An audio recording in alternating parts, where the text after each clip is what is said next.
In this Photoshop video tutorial, I am going to show you how you can create your own glossy button that you can use as a bullet point for your sales pages. So let's begin. First, we're going to go to File, click New. We're going to choose a width of 500 pixels and make it also 500 pixels. Resolution should be 72 because it's for the web. Background should be transparent. Click OK. The first thing I want to do is click on the new icon layer. Then I'm going to go to the ellipse tool, which I already have selected.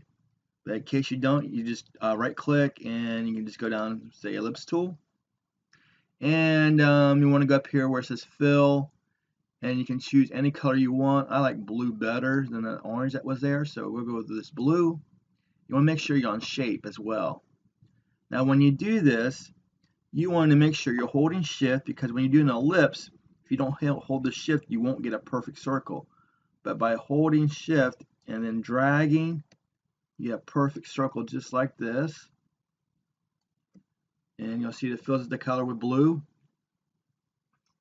Alright. Next, what I'd like to do is create another circle. And so we're going to do click on the new icon layer here. And I want this circle to be white. So we're going to click right here and it makes our foreground color white. Notice that the fill changed to white as well. And we want this circle to be smaller than the one we just created. So once again, hold or shift.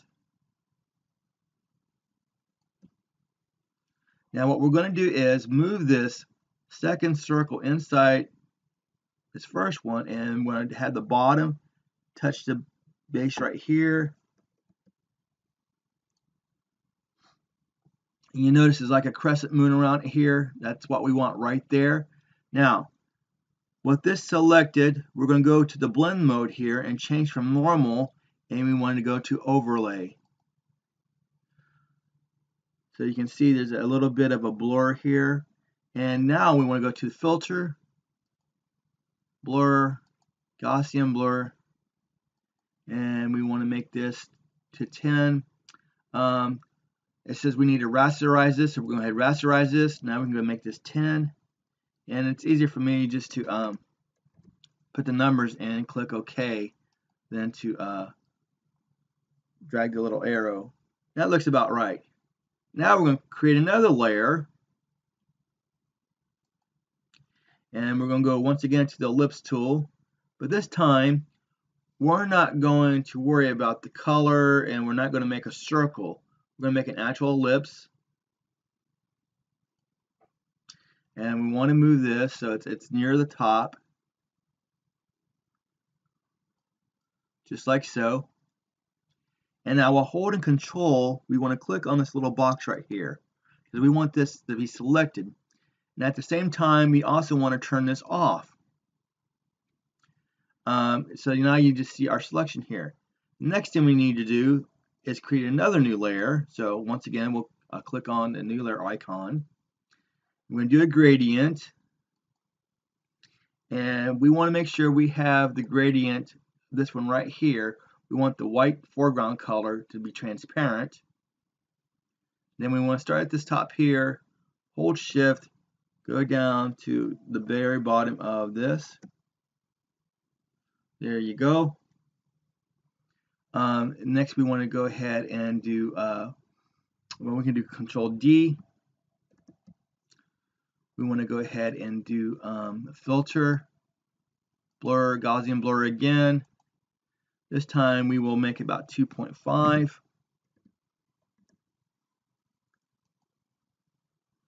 And we'll move this just a little bit up more like this. And we can also lower the opacity. So let's go ahead and do that.